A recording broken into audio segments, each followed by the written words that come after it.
Aujourd'hui, le pharmacien n'a pas le droit de vendre de masques, on n'a même pas le droit d'en acheter. On a juste la dotation classique que l'État nous envoie 3-4 boîtes tous les 10 jours. Et vous ne pouvez pas vous en fournir par vous-même, c'est ça? Je n'ai pas le droit de m'en fournir par moi-même. C'est ça la catastrophe. Pour nous, l'épidémie est en train de disparaître progressivement. Donc... Pourquoi est-ce qu'il faudrait gagner cette guerre?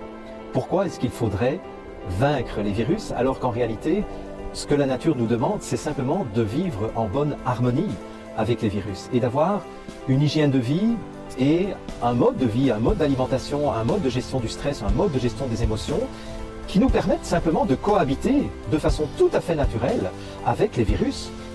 Il nous a expliqué, dans un grand élan d'humanisme, qu'il fallait annuler la dette africaine. Non, Macron. Manu, il faut arrêter de piller l'Afrique. Faut pas rembourser, annuler sa dette. Elle n'a pas de dette, l'Afrique. Il faut arrêter de piller l'Afrique. C'est ignoble. C'est ignoble. Ce type, il n'y a pas d'autre mot, ce type profite de cette crise dramatique au point de vue économique et qui détruit notre France pour vous dire que vous avez besoin de lui et pour vous présenter son programme présidentiel. Le 11 mai, ben vous savez quoi, c'était la même chose que le 15 avril. C'est la prochaine étape. Et puis après, on va vous annoncer plein d'autres choses. Le moment que nous vivons est un ébranlement intime et collectif. Sachons le vivre comme tel. Il nous rappelle que nous sommes vulnérables. Nous l'avions sans doute oublié. Et ne cherchons pas tout de suite à trouver la confirmation de ce en quoi nous avions toujours cru. Non. Sachons dans ce moment sortir des sentiers battus, des idéologies, et nous réinventer. Moi le premier. Il y a dans cette crise une chance. Nous ressouder. Voilà pour cette partie que moi j'ai trouvé, honnêtement, si je devais la qualifier, pour donner un euphémisme, j'ai trouvé ça indécent. J'ai trouvé ça indécent, indigent même. Très réussi rhétoriquement, mais politiquement indécent. Donc si on essaie de voir si actuellement la crise sanitaire a une incidence sur la mortalité en France, la réponse est non. Premièrement, il faut savoir que la totalité des hôpitaux publics et privés du territoire sont vides. Dans cette grande guerre menée contre le coronavirus, toutes les autres pathologies sont reléguées au second, voire au troisième plan. Ce que ceci veut dire, c'est que toutes les hospitalisations programmées et les chirurgies programmées de personnes qui ont réellement besoin de soins sont annulées. Les gens ayant pour consigne de rester chez eux pour ne pas attraper un rhume finissent par mourir chez eux d'une insuffisance cardiaque, par exemple, pour laquelle ils n'auront pas eu la prise en charge nécessaire dans un délai donné. L'augmentation de la mortalité liée à ce nouveau virus n'est pas visible significativement dans l'ensemble de la population. C'est bien de faire face aux crises sanitaires, de les gérer. Il faut les gérer sans angoisse, sans inquiétude, en étant le plus professionnel possible, en gérant les choses au coup à coup, en essayant de diagnostiquer, isoler, traiter les malades pour éviter qu'il y ait plus de morts qu'ailleurs. Voilà. Nos politiques sont donc en train d'orchestrer des décès à l'appel dans les hôpitaux et utilisent ces morts pour créer une psychose générale dans un but que je n'arrive pas encore à visualiser. Donc il y a un vrai test en grandeur nature de contrôle d'une population, avec une répression épouvantable, mais qui s'adresse sur du plaisir, de la détente, d'accord, mais pas le travail. Nous ne voulons pas du nouvel ordre mondial qui nous entraîne à son choc.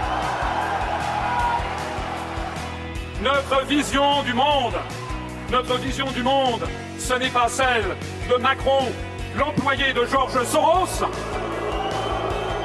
Notre vision du monde de demain n'est pas celle de George Soros, c'est celle de Sri Aurobindo. Alors, je suis très fier de ma mère, le docteur Sabine Pagliard-Franco, qui a guéri 100% de ses patients atteints du Covid. Et en fait, dans sa publication Facebook, il lui a demandé de partager, donc évidemment on va partager. Il dit que depuis plus d'un mois, ma mère est confrontée à plusieurs patients présentant les symptômes du Covid. Dans sa commune du Nord-Isère, de nombreuses personnes travaillent à Lyon, ville fortement touchée par l'épidémie. En l'absence de pistes de traitement pour ces patients, car c'était avant les premières apparitions publiques du professeur Raoult, elle décide alors de leur prescrire une combinaison macrolide plus C3G. Deux familles d'antibiotiques bien connues, très peu chères et faciles à produire, utilisées depuis 20 ans contre les pneumonies atypiques. Après tout, elle trouve que cela ressemble bien à une pneumonie. En 24 à 48 heures, tous les symptômes disparaissent, brutalement, prodigieusement. Cela chez tous ces patients, des formes bénignes ou plus graves. 15 personnes présentaient des formes sévères de la maladie avec des problèmes respiratoires et des terrains à risque. Personnes très âgées, fumeurs, diabète, cancer, etc. Elle imaginait devoir les envoyer aux urgences rapidement et pensait même ne plus revoir certains d'entre eux. Mais aucun n'a eu besoin d'aller à l'hôpital. Tous ont intégralement guéri en 24 à 72 heures. Je peux moi-même témoigner de l'efficacité de ce traitement. Après avoir tenu un bureau de vote la journée du 15 mars pour les municipales, j'ai eu plusieurs symptômes du Covid.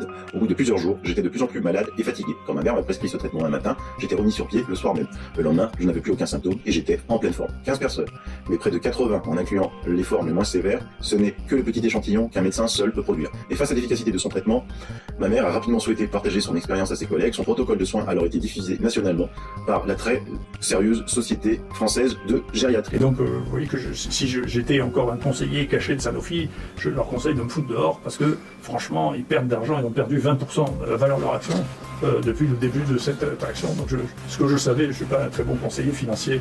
Je pense que les conseillers financiers, en dépit de l'absence totale d'évidence d'efficacité de Remdesivir, sont bien meilleurs que les miens, puisque ça a pris une proportion tout à fait considérable de financement. Voilà. Il faut vraiment, d'urgence, que les gens se réveillent, d'urgence, parce que sinon c'est une catastrophe, hein. Sincèrement c'est une catastrophe. Et le seul moyen pour moi de s'en sortir, c'est à l'algérienne. Un Hirak, c'est-à-dire une population massive, à coup de 30-40 millions de Français dans la rue, qui demandent que ça dégage. Dégagez d'ici, c'est bon, voilà.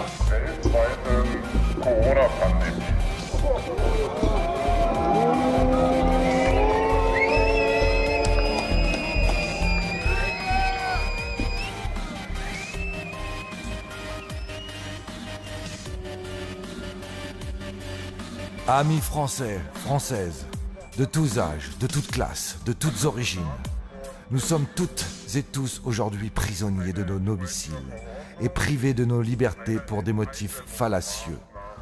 Beaucoup d'entre vous doivent penser que j'exagère, et c'est bien normal, car matin, midi et soir, les médias martèlent un message de peur et de tension anxiogène qui nous empêche de penser. Respirez, mes amis. La situation n'est pas si compliquée. Si on fait l'effort de sortir, oui, déjà, sortir de ces peurs bien légitimes, quand on écoute les Macron, les JT, les politiques, les médecins télé, les artistes compassionnels à deux vitesses, les autres même, qui terrorisés se raccrochent aux ordres du petit pantin de l'Élysée. Pourtant, il suffit de regarder les chiffres officiels de l'INSEE pour reprendre un bol d'air serein. En mars, moins de morts totales en France en 2020 qu'en 2018, et à peu près pareil qu'en 2019. Il suffit d'écouter notre plus grand virologue français pour entrevoir au loin l'été en marin. Il propose l'azithromycine systématique en début de symptômes, et les témoignages pleuvent de gens guéris rapidement après ce traitement Raoult, qui n'est pas, comme veulent nous le faire croire les gens médiatisés, basé uniquement sur cette chloroquine tant décriée. Une généraliste de l'Isère a soigné 100% de ses patients par un antibiotique équivalent, même des patients de 94 ans. L'écho de ce traitement ayant été repris par de nombreux médecins que j'invite à laisser un commentaire ici pour témoigner. Pourquoi personne n'en parle chez ces artistes ou journalistes si bienveillants quand il s'agit de faire applaudir le troupeau à 20h comme on fait faire pipi à son chien? Nous ne sommes pas des chiens, messieurs, dames, les corrompus. De Big Pharma, de la Commission européenne, de la BRI de Bâle, en passant par la City ou bien Wall Street. Nous ne sommes pas des animaux à tracer ou des données comptables. Nous sommes des humains vivant sur un territoire, partageant une culture, des services publics, une histoire, des paysages, des loisirs, des services, des honneurs, des bonheurs, des malheurs, des sueurs, bref, une âme commune qu'on ne choisit pas, mais qui est souvent imposée par la vie. Sédentarisation de fait, car, contrairement à vous, nous sommes peu nombreux à être cosmopolites. Demandez à l'immigré à qui vous volez les matières premières et qui vient chez nous pour espérer mieux vivre, s'il ne serait pas plus heureux sur la terre de sa naissance. Vous avez tremblé devant les gilets jaunes et tous ces mouvements contestataires qui commençaient à naître dans votre monde ultra-libéral. Alors maintenant, vous sortez votre joker. La peur.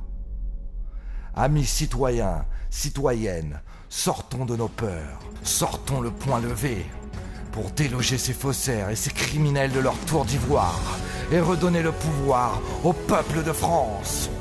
Que vous soyez flic, chômeur, médecin, agriculteur, manutentionnaire, agent du tertiaire, commerçant, artisan, paysan, catalan, savoyard ou bien auvergnat, bref, Qui que vous soyez dans cette putain de belle France, dites-vous bien ça. La peur doit changer de camp. Sortons le vendredi 1er mai et déferlons par millions sur Paris pour que ces gens comprennent qu'ils doivent partir et laisser place au peuple, sans oublier la réquisition de nos médias publics, où nous exigeons que les chaînes publiques nous reviennent par une gestion coopérative et une programmation par le peuple et pour le peuple, afin d'éviter toute propagande nocive. Ils ne sont forts que par la peur, mais si nous sommes des millions, c'est eux qui vont avoir peur. Rendez-vous le 1er mai, où vous le souhaitez dans Paris. Organisez-vous en groupe dans toute la capitale, le but étant de relier le plus près de l'Élysée pour 18h. Endroit dont on ne bougera plus jusqu'à la démission d'Emmanuel Macron, dit Jupiter. Cet appel à manifester se veut totalement pacifique. Les participants sont invités à venir gantés, masqués et munis de solutions hydroalcooliques afin de respecter ceux qui ne sont pas d'accord avec nous. Dans la mesure du possible bien sûr, car le gouvernement criminel actuel ayant failli à sa tâche. Ceux qui possèdent des masques supplémentaires ou des solutions hydroalcooliques sont invités à les prendre pour les partager avec ceux qui n'en ont pas. C'est maintenant ou jamais si l'on veut reprendre notre destin collectif en main. Le 1er mai, soyez là pour vous, pour vos enfants, pour votre dignité d'hommes et de femmes libres et surtout pour nos anciens à qui l'on doit tous nos acquis sociaux et nos libertés. Le 1er mai, levons-nous pacifiquement pour dire stop.